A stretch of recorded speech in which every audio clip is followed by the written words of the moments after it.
Hi, I'm Jonathan Rogers from Grinding Gear Games. I told you. Welcome I told you. to GGG Live. I told you. Today we're going to show you an exclusive reveal told of you. Path of Exile Mirage, I which told is coming you. out 1 week from now on March 6th. Twitch drops are enabled on today's live stream, so you'll be able to claim your Mirage weapon effect by following the instructions below. Now first things first, let's roll the trailer for Path of Exile Mirage. No. The Jinn. They were bound to serve, but not to suffer. The Aphrodite assault our lands, trapping my Jinn in an astral plane. Break their chains, rescue them, and you will be granted a wish.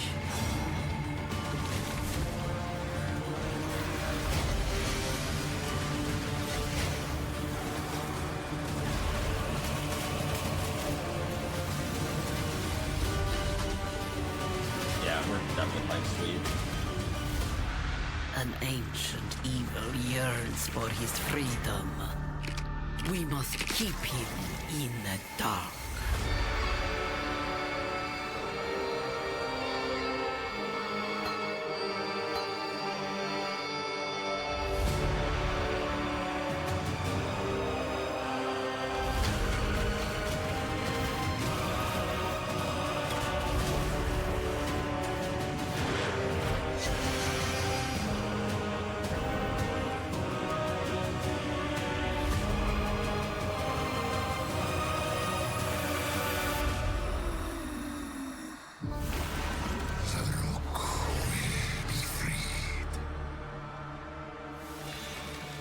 Just kidding. No changes, and it poofs. No patch notes, nothing. In today's stream, we'll take you on a deep dive into Path of Exile Mirage, where you'll unravel ancient mysteries, unlock new powerful rewards, and become part of the eons-old story of the Winter Sekima. There are also significant in-game changes coming alongside Mirage, including a progression of the in-game storyline, a new in-game Atlas system, and as always, new rewards to match. After that, we want to talk about the slew of new Holy Templar skills and supports, as well as an additional Ascendancy class option added to the Scion, which some of you may find familiar. Next, we'll cover our new supporter packs, and then lastly, have a live Q&A session, where Ziggy D will ask Path of Exile game director Mark, as well as game designer Octavian, your questions from Twitch chat. Oh, maybe Octavian. After the live stream, we'll drop the full patch notes at 11 AM Octavian NZT will save it. or 2 It's fine. PM PST. It's fine. So let's get started. I'll hand things over to Mark to introduce the new league. Hi, I'm Mark Roberts, game director on Path of Exile. In Path of Exile Mirage, you'll be taking on the Aphrodite, a sect of desert-dwelling necromancers who have lingered in the shadows for centuries. They are outcasts of outcasts, with no home or promised land. Apathy. Instead, they seek their sovereignty through darker means. The Aphrodite have captured the souls of Jinn throughout Rayclast. They are killing them, sapping their energies for purposes unknown. You must fight your way past the Aphrodite's necromantic creations to find the captive Jinn.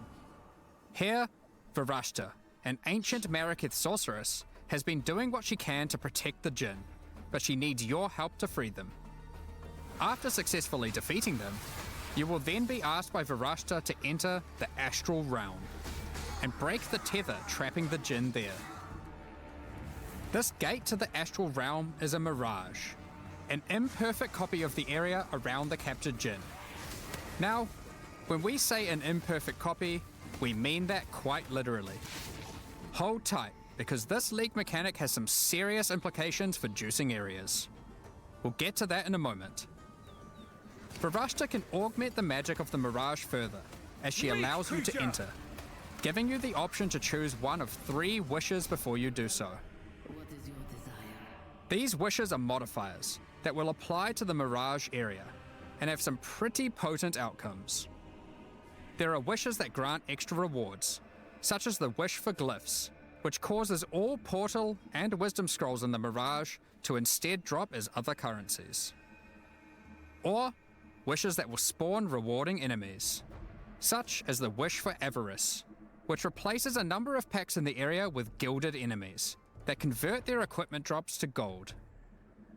and wishes that can grant you extreme power while inside the Mirage, such as the Wish for Souls or the Wish for Godhood, which allow you to consume the souls of your enemies or make you completely unkillable, while within the Mirage, of course. Each wish is also marked with the sigil of one of 3 powerful Jinn: the Sand Jinn, Fire Jinn, or Water Jinn. Depending on the sigil chosen, monsters within the affected Mirage will have a small chance to drop one of 3 new coin currencies: a coin of knowledge, coin of power, or coin of skill. Each of these coins can be used on a max leveled skill gem, corrupting it and augmenting it with a random support that matches the color of the coin used. Only one skill that is imbued this way can be socketed into a given equipment item at a time, meaning you cannot have 2 imbued skill gems in your body armor, as an example. Choose what you wish That's one of the rewards, but let's get back to the area-to-area mechanic. for you. Once you've made your choice of wish, enter the Mirage and fight your way through the monsters and astral hazards to find the tether holding the Jinn. Shatter this chain to free the Jinn, step by step weakening whatever dark plans the Ufarood may have for Rayclast. Wishes are not the only value a Mirage has to offer to an enterprising exile. As we mentioned earlier, Mirages are an imperfect copy of the area the Jinn occupies in Rayclast, and it will copy almost anything, as long as it's within the domain of the Jinn. Mirages created from an endgame map, for instance, will have all Scarab, Atlas, and map modifiers the area had. Mirages created next to a strongbox will have a new strongbox ready for you to open. Blights can be defended again. No.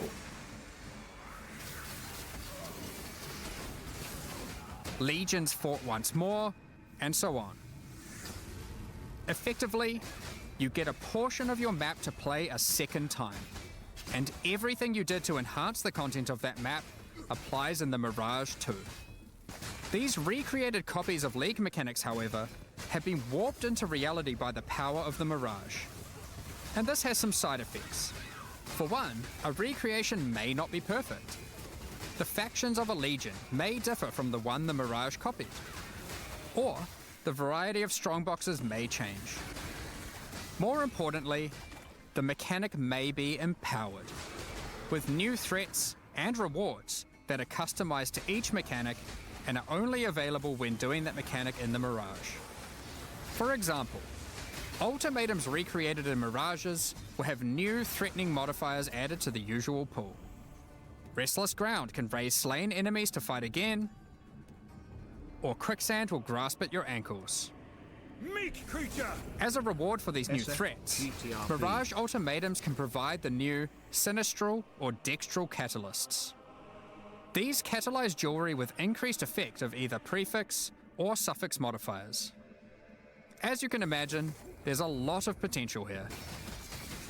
Another example is that Kalgurin ore recreated in the Mirage has a chance to be replaced by a thaumaturgic hourglass, a powerful magical device that your Kalgurin friends can mine in order to obtain vast quantities of thaumaturgic dust.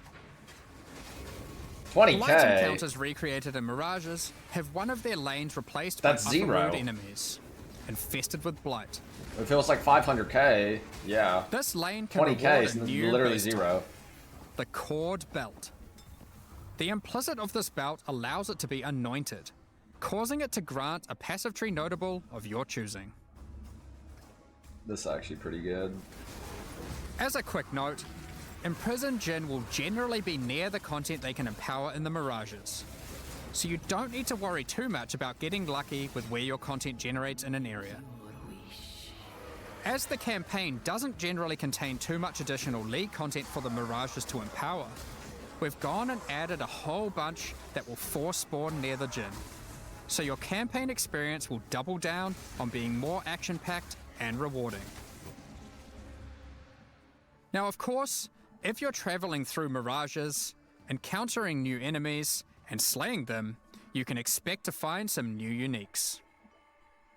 The Ufarood are not only torturers, but thieves, and have over the centuries stolen away priceless Do you think Mariketh Korgos artifacts. is considered to be a thief? Using their powers of rot and disease, they have twisted these items to suit their own purposes.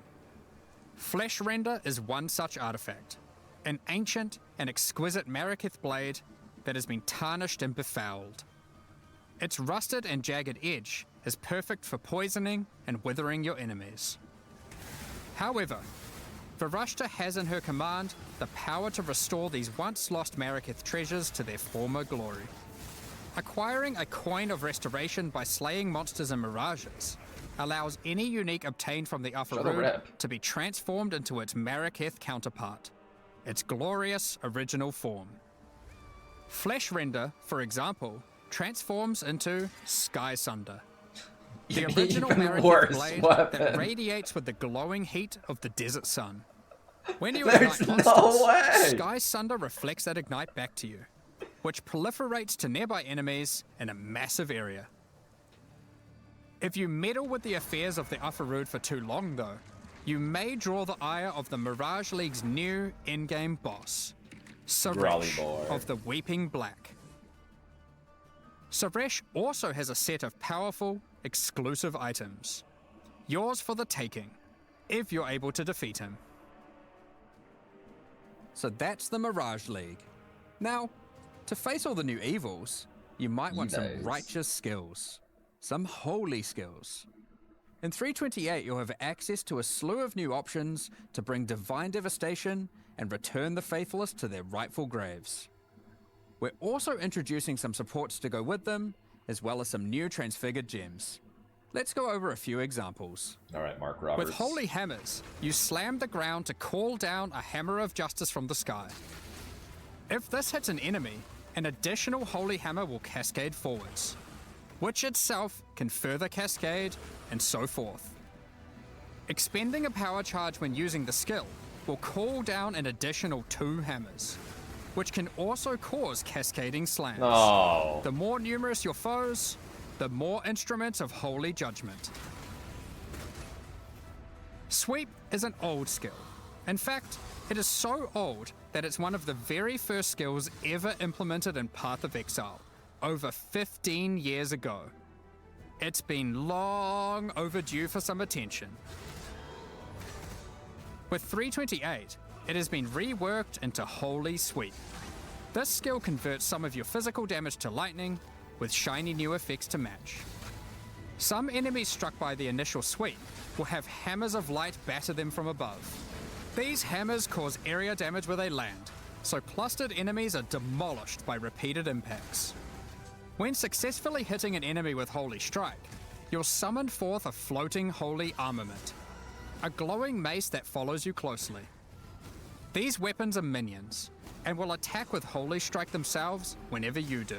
No minions. These holy armaments will copy the stats of your main hand weapon to deal their damage. Stand against your foes with Shield of Light, a retaliation skill which will allow you to unleash a cone of holy light upon enemies after blocking a hit with your shield. Additional cones of light will also pour forth from your nearby allies when you hit with the skill, allowing you to recruit your holy army to create purging light. Divine Blast emits a beam of holy light from your shield, coalescing into a hovering ball of energy. A few moments later, this unstable orb bursts, exploding outward with divine power. Hallow supports melee attacks, causing them to inflict a new debuff, Hallowing Flame.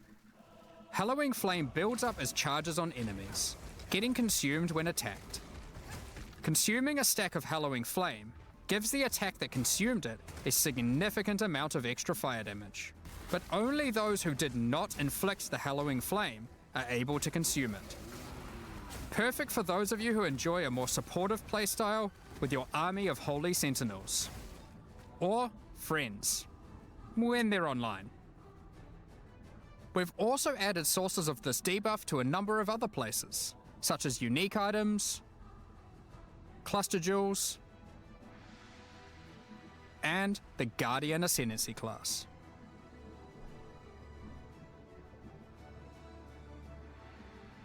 We also have another batch of new Transfigured Gems, with many of these being variants for gems which previously had none. One example is the Shockwave Totem of Authority, which casts its higher damage dealing Nova at your location instead of its own. Meek creature! You might also enjoy Orb of Storms of Squalls. These storms warp directly to targets when you use lightning skills, and arc lightning upon doing so. This gives you a mobile storm of destruction that follows you as you dive into battle. We'll leave the rest of the Transfigured skills for you to comb through in the patch notes. Speaking of the patch notes, as always, we love to shake up the meta, so we've done a bunch of balance adjustments to a few other things as well, such as a pass on Bloodline classes, expanded the passives available to the Templar section of the passive tree, and various improvements to existing holy themed skills such as Static Strike, Holy Flame Totem, and Dominating Blow. We're also doing our usual improvement to some of the least played Ascendancy classes, this time with a focus on Guardian and Warden. Already. They Speaking of can't touch ascendancies, melee let's ascendancies. talk They have to about dodge the them because Sign they don't know what to and do. her new Reliquarian Ascendancy We've already class. double lapped back to For Raider those that have played the before. Legacy of Freesia events, like, melee this class ascendancies. will seem familiar. The Reliquarian is a learned scion that has studied history at the Oriath Academy. She is a part of a secret society of Oriathans, dedicated to collecting and discerning the strange properties of unique items. All of her passive powers come from these unique items, found from throughout Rayclast. After ascending, first select the power of a unique armor. Victario's influence increases the level of all your auras and gives them a much larger area of effect. Well, that's shit. Or instead, take Kilowava's Bluster, giving you a chance to have extreme elemental resistance against incoming hits. Next, pick from a unique weapon power. Widow Hail greatly increases the bonuses gained from your quiver. Or Martyr's Teaching, which causes your minions' critical strike chance with attacks to be equal to your main hand weapons. No minion. Lastly, pick your Crown Jewel, a unique jewelry power. Astral Projector causes Nova spells to cast from enemies rather than from yourself. Or Fucking John take Rowan. Astromentus, simply giving you a huge boost Why is it Min to all your Divine? attributes. Like, what is that? Due to all the ways you What do can you mean mix and match 60? unique powers, the Reliquarian has One out of more 100. flexibility in how you build it compared to any other Ascendancy class in the game. Our plan going forward is for the Reliquarian to not be a static Ascendancy class, and between each expansion, the unique powers which are offered will change. If you don't like what she offers this expansion, hopefully she'll have the power of your favorite unique item in the next one. Time to move on to the endgame. With this expansion, we are aiming to liven up the endgame, giving Brilliant. players new experiences, strategies to leverage, and streamlining or removing the more frustrating tasks. Extensive changes will be coming to the Atlas and how you engage with maps, without interfering with the beloved core experience that has made mapping so successful. In the last few endgame updates, you experienced Zana's story. How she helped defeat the Elder, tried to stop exiles from going mad in the Atlas, and faced new threats pouring forth from it. In the most recent expansion, she eventually realized that there was only one way forward: to destroy the Atlas. Zana's recent actions have now weakened the already strained and tattered edges of its realities, reshaping how we interact with the Atlas entirely. To explain how this changes your interactions with the Atlas, we first want to establish some context while having a bit of a trip down memory lane. 27 expansions ago, back in Path of Exile 3.1.0, the War for the Atlas, we had a mechanic on the Atlas where the Shaper and Elder were engaged in war. This manifested as influence regions on the Atlas that affected specific maps. The ever-changing influence regions made the Atlas feel more like a physically connected I just look at space, chat and I read, not this rather than just a stupid fancy way of shit. visualizing a checklist of completed maps. However, one of the main frustrations with this mechanic This was is awesome, that you dude. constantly Fuck you. needed many different specific maps in order to manipulate the influenced regions. We realized we'd love to again have mechanics that manifest physically on your atlas, but we'd have to address the issue of always needing those specific maps. The first major change we'll be making to solve this is divorcing map items from specific areas. As an example, instead of having a Kaiser. Mesa map, you will now find, say, a Tier 10 map. To open a Mesa map now, just locate and select Mesa on your atlas, put in your map item, click activate, and you're good to go. X. That Mesa may drop a Tier 11 map. You can then immediately return to your map device, which will default to the last map run, and then run it again. Or choose a new map to use it on. It's your choice. This is one of the many benefits to this change, which is that if you are the type of player who enjoys chaining the same map over and over, or the type of player who prefers to jump around, it is equally easy to do either strategy or even switch between them at a moment's notice. For example, if one day you're farming burial chambers, hoping to eventually get a headhunter from divination cards, and you decide you need a change of rhythm, you can seamlessly swap to your boss farming atlas tree and spam Mesa for peak boss killing efficiency. Up until now, this would have required having some Mesa maps stashed, setting all your favored maps to Mesa, or doing a whole bunch of trading. You'll also notice that the structure of the atlas has changed. If you haven't played in a while, here's a look at it before and after.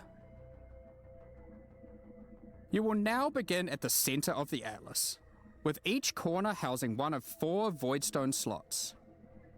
In addition, all content accessed from your map device now exists physically on the atlas, so you can see everything available in the endgame as you reveal the Fog of War. This also means that all unique maps are see now it in present chat? on the atlas, Motherfucker including bitch. some old favorites that are appearing for the first time. Bitch.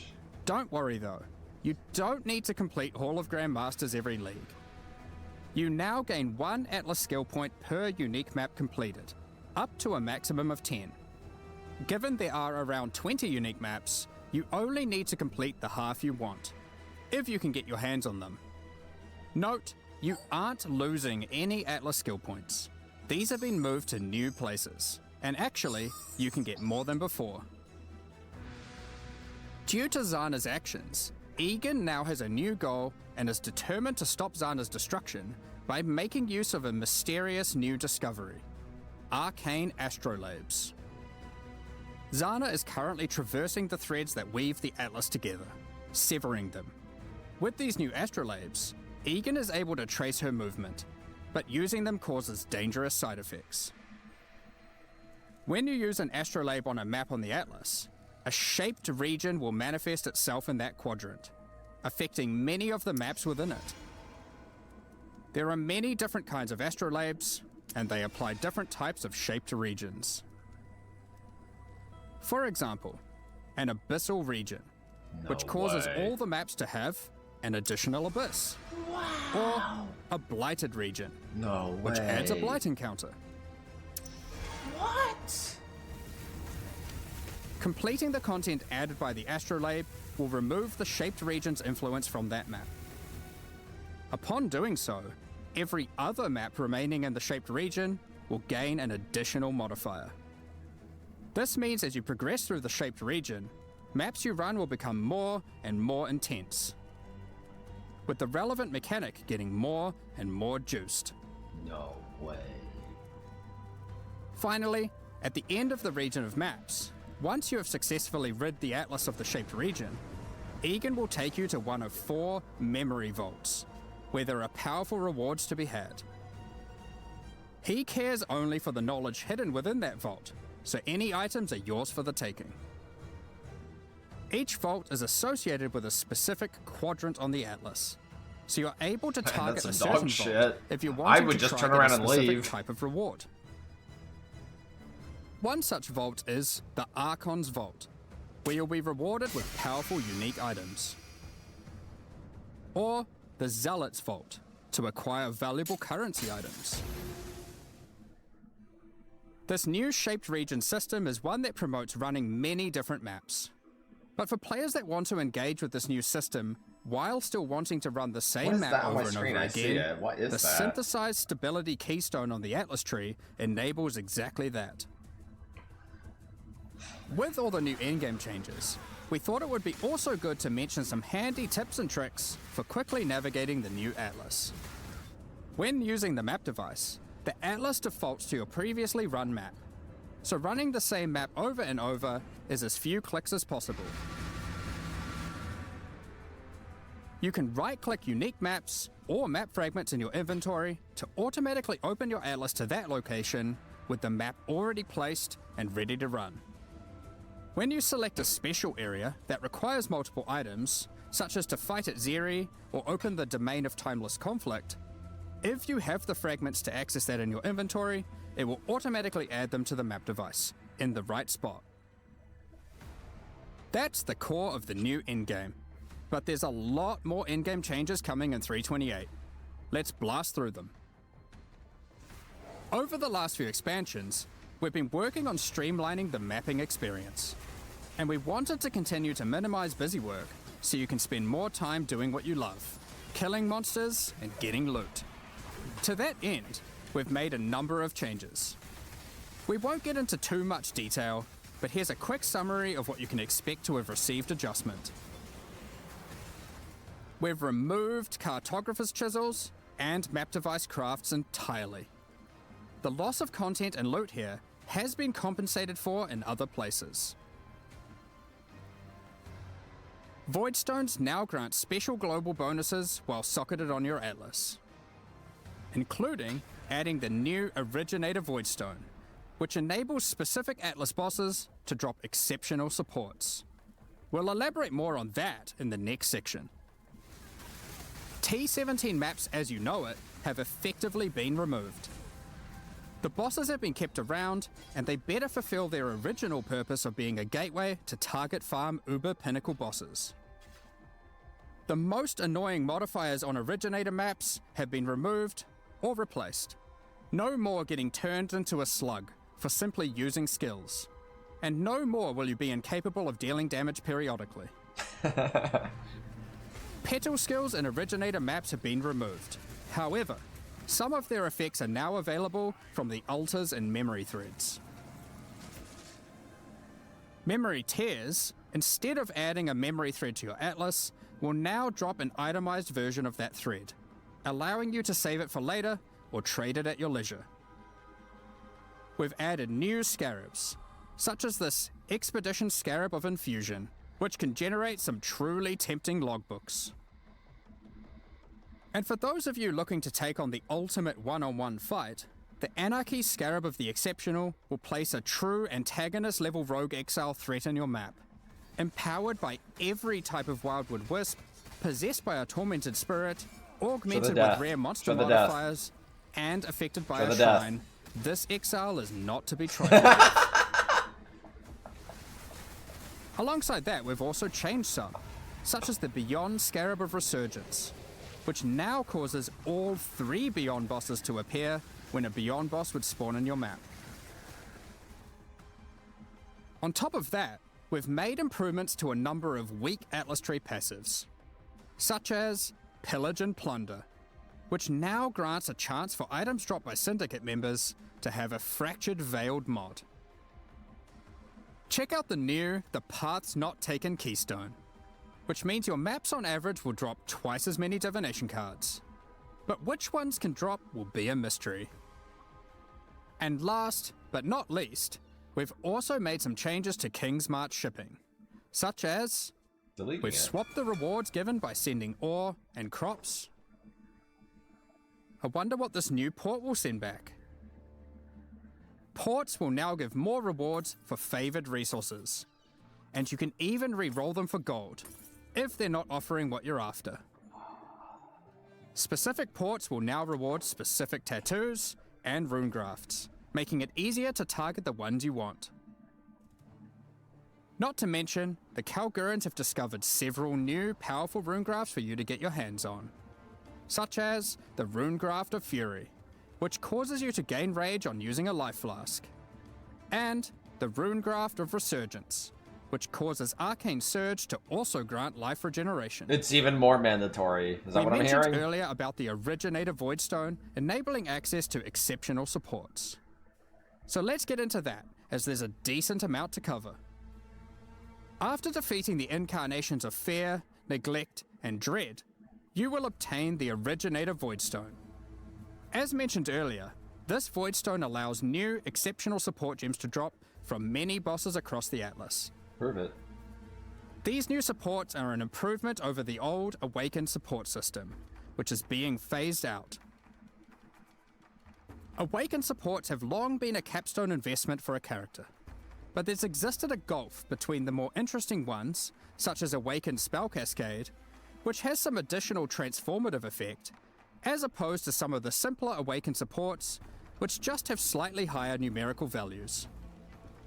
Exceptional supports will all be transformative, serving as an additional late-game tool to customize your build around, and extending character customization and creation even later into a build's life.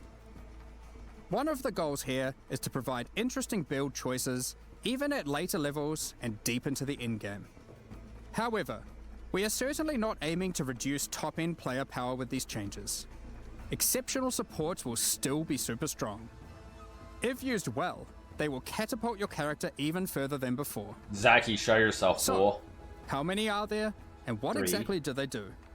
There are over 40 new exceptional supports to discover, adding additional enticing drops to bosses that may otherwise have felt not as worthwhile to run, giving players extra reason to take on those challenges.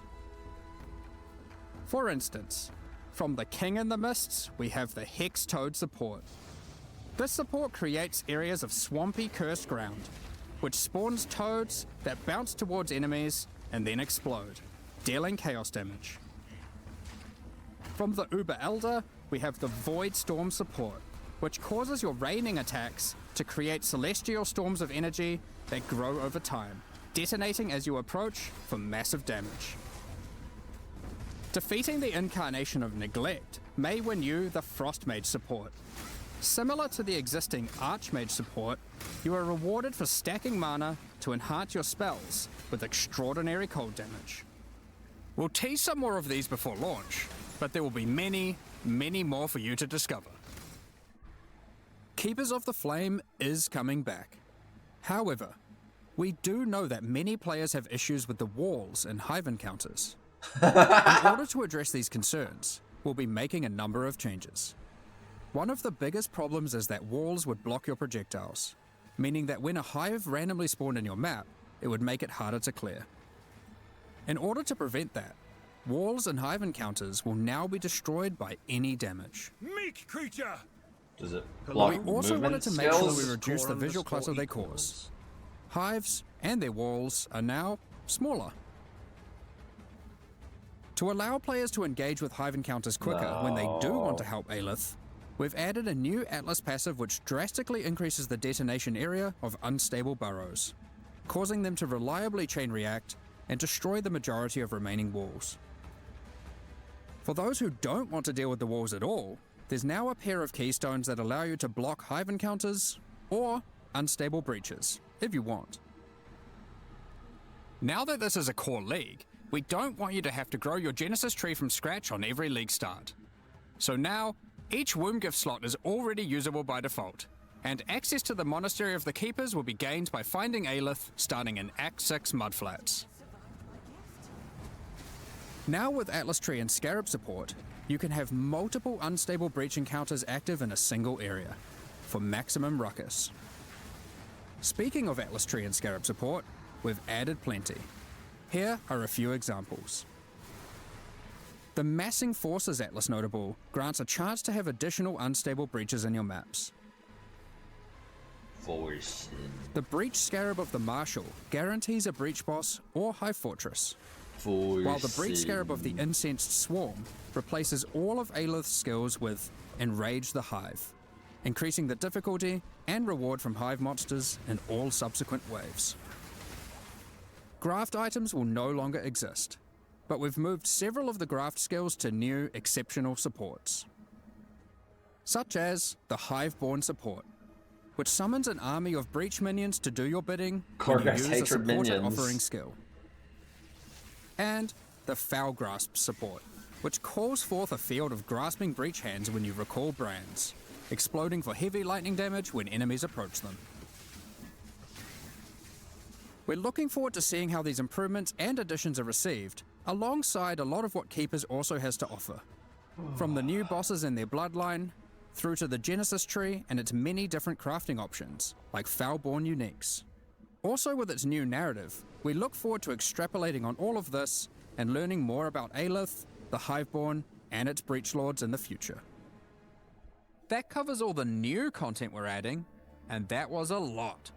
From a new in-game system, several new reward types, new ways to juice maps, all of which you can double up in the new Mirage League, and all that alongside a suite of new holy skills, a new ascendancy class, and an insane amount of new character customization in the endgame.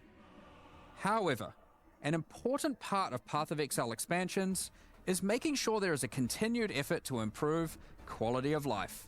So let's get into that now. You can now favorite trades on the currency exchange. This consists of selecting 2 currencies that you want to be able to trade between with a single click, and setting them as a favorite trade. Favorite trades will appear by default on opening the currency exchange, and will still auto-suggest a ratio based on recent trade data. A further improvement to the currency exchange is the ability to open and interact with your stash while you have the exchange window open. Now, when trading in a full set of divination cards, it will automatically be handed in to become the resultant item. If you then turn in another set immediately, the reward from the previous set will be transferred to your inventory directly, assuming there's enough free space to do so. Labyrinth font crafts that previously gave a random Transfigured Gem now allow you to choose which Transfigured Gem of that type you'd like to receive. The asynchronous trade item sale history is now hoverable, with full item descriptions of the sold item. When using Divine Orbs, you can now tell exactly which modifiers can be randomized. The ritual icon will now glow if you've got significant unspent tribute in an area and all rituals are complete, and a pop-up will appear after the final ritual completion. Also on the topic of ritual, you can now quick use vessels on completed rituals. Prove it. Have you ever tried to click a divine shrine, surrounded by enemies, and find it extremely difficult to click? Well, shrines now take priority over monsters when clicking in an area they overlap. Since 3.24, we've been looking to add new ways to improve the campaign experience, and 3.28 is no different. This patch, we've added over 20 landmark rooms throughout the campaign, scattered across all 10 acts.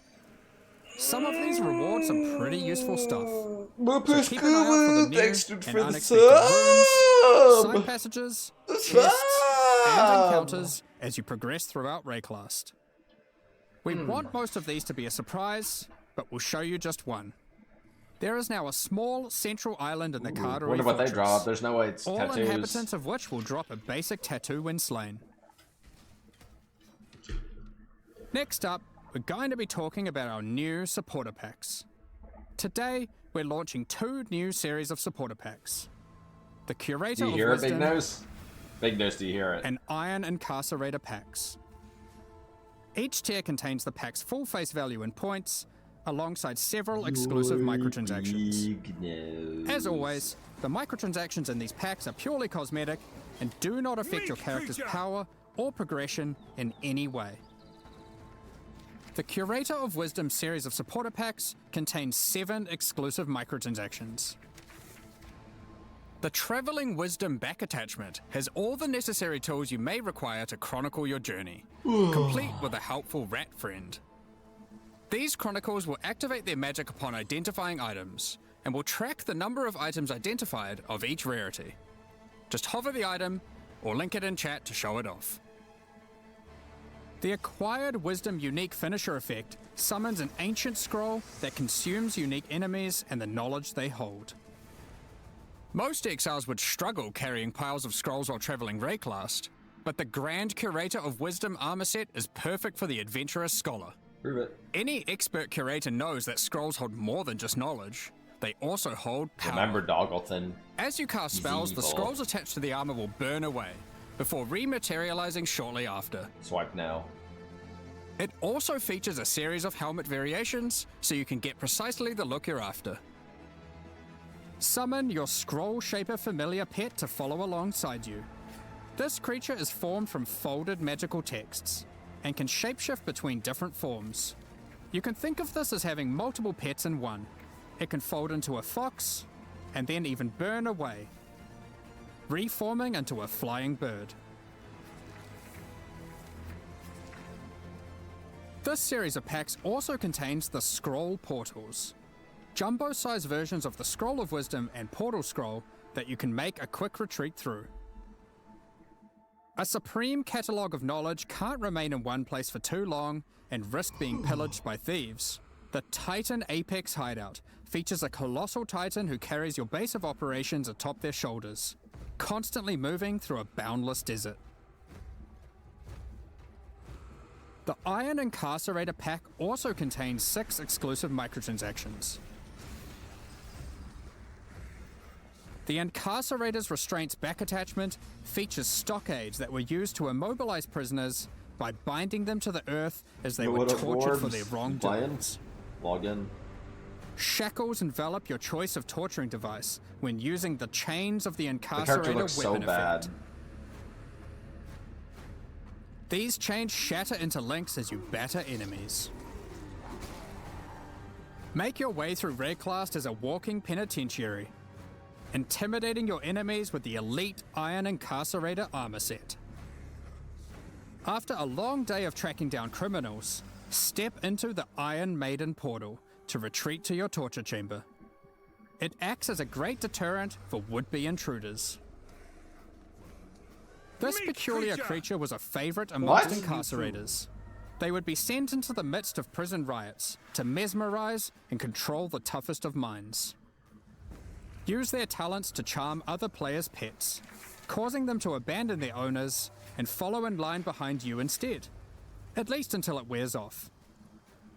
What better way to execute prisoners when your torturing has depleted their value? Harvest their souls to fuel this map device, condemning them to eternal incarceration. Your kills within the map are also recorded based on the rarity of the monster. You can choose to pin an execution session that you're satisfied with on this miniature leaderboard, which is displayed for all that dare enter your hideout. Additionally, all microtransactions from these supporter packs will be made available for use in Path of Exile 2. Thank you so much for your ongoing support.